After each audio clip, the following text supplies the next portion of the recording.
जंगल का आखिरी संदेश। जंगल की कहानियों में आपने बहुत कुछ सुना होगा। शेर की दहाड़, मोर का नाच, नदी की कलकल। लेकिन आज मैं आपको एक ऐसे जंगल की कहानी सुनाने जा रहा हूं जो कभी हरा भरा था, खुशियों से भरा था। और फिर एक दिन अचानक उसकी सांसें थम सी गईं। सुबह का समय था। सूरज की पहली किरणें पेड़ों की शाखाओं से छनकर नीचे आ रही थीं। लेकिन उस दिन ना कोई चिड़िया चहचहा रही थी, ना बंदरों की किलकारियां गूंज रही थीं। पेड़ों की पत्तियां बिना हवा के ही गिर रही थीं। सर, सर, जैसे कोई अदृश्य हाथ उन्हें तोड़ रहा हो। तालाब के किनारे खड़े थे बाबा गजेंद्र, एक विशाल भूरे रंग का हाथी जिनके सफेद दांत चमकते थे और आंखों में बुद्धिमानी झलकती थी। वे गहरी सांस लेकर पानी में अपनी परछाई देख रहे थे। पास ही दौड़ता हुआ आया चिंटू, एक छोटी भूरी गिलहरी जिसकी आंखें हमेशा जिज्ञासा से चमकती थीं। बाबा, ये जंगल इतना चुप क्यों है? पत्ते ऐसे क्यों गिर रहे हैं? बाबा गजेंद्र ने धीरे से कहा। चिंटू बेटा, ये कोई साधारण बीमारी नहीं। ये तो उस श्राप का असर है जो 100 साल पहले हमारे जंगल पर लगाया गया था। बाबा ने बताया। 100 साल पहले एक लालची शिकारी आया था। वो जंगल के सबसे पवित्र पेड़, जीवन वृक्ष, को काटना चाहता था। वो पेड़ सिर्फ पेड़ नहीं था, वो पूरे जंगल की जान था। पेड़ का रक्षक था सफेद बाघ, जिसकी आंखों में बिजली जैसी चमक थी।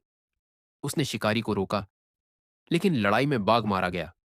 मरते समय उसने कहा, जब जंगल के जीव अपने मन से लालच और डर में डूब जाएंगे, जब दोस्ती टूट जाएगी, तब यह जंगल सूख जाएगा। और इसे बचाने का एक ही तरीका होगा, जंगल का आखिरी संदेश ढूंढना। चिंटू ने दृढ़ता से कहा। तो बाबा, हम वो संदेश ढूंढेंगे। तभी वहां आया मोहन, नीले हरे पंखों वाला एक बहादुर मोर जिसकी आंखों में आत्मविश्वास था। और पीछे से आया टिंकू, सफेद मुलायम फर वाला, हमेशा डरने वाला खरगोश। बाबा गजेंद्र ने चेतावनी दी। तुम्हें नीली नदी पार करनी होगी, फिर चांदनी रात में प्रतिध्वनि गुफा तक पहुंचना होगा। पर सावधान, ये रास्ता आसान नहीं। रात का समय, पेड़ों की परछाइयां लंबी और डरावनी हो गई थीं। अचानक अऊ भेड़ियों की हुआ हुआ गूंजी। सामने आया काला शेरू, काले फर वाला, लाल आंखों वाला भेड़ियों का नेता। ये इलाका हमारा है। आगे बढ़ना चाहते हो तो पहले हमें धोखा देना सीखो। चिंटू ने चालाकी से एक लकड़ी को नदी में तैरते हुए छोड़ दिया और चिल्लाया, देखो, तुम्हारा खाना भाग रहा है। भेड़िए उस लकड़ी को शिकार समझकर दौड़ पड़े और तीनों बच निकले। सुबह के उजाले में सुनहरी फर वाली लोमड़ी सोना रास्ता रोककर खड़ी हो गई। उसने मीठी आवाज में कहा, मैं तुम्हें नीली नदी का शॉर्टकट दिखा सकती हूं, लेकिन बदले में मोहन के पंख चाहिए। टिंकू डर गया। मोहन, अगर तुम पंख दे दो तो हम बच जाएंगे। मोहन ने दृढ़ता से कहा।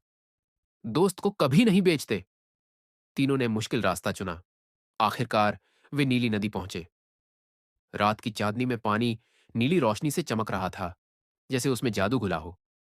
नदी के बीच एक पत्थर पर लिखा था, जहां आवाज लौट आए वही मिलेगा संदेश। गुफा में अंधेरा और ठंड थी। हर कदम पर उनकी आवाज लौटकर आ रही थी। कौन है वहां? कि वहां, वहां। अचानक सामने प्रकट हुआ सफेद बाघ का आत्मिक रूप। वो बोला, संदेश पाने के लिए एक को अपनी सबसे प्यारी चीज छोड़नी होगी। मोहन ने बिना सोचे अपने सबसे सुंदर पंख तोड़कर रख दिए। गुफा की दीवारें नीली रोशनी में चमकने लगीं। शब्द उभरे, जंगल को बचाने का राज एकता और निस्वार्थ त्याग में है। वापस आकर तीनों ने सभी जानवरों को एक किया। सबने मिलकर पेड़ लगाए, पानी बचाया और दोस्ती फिर से बनाई।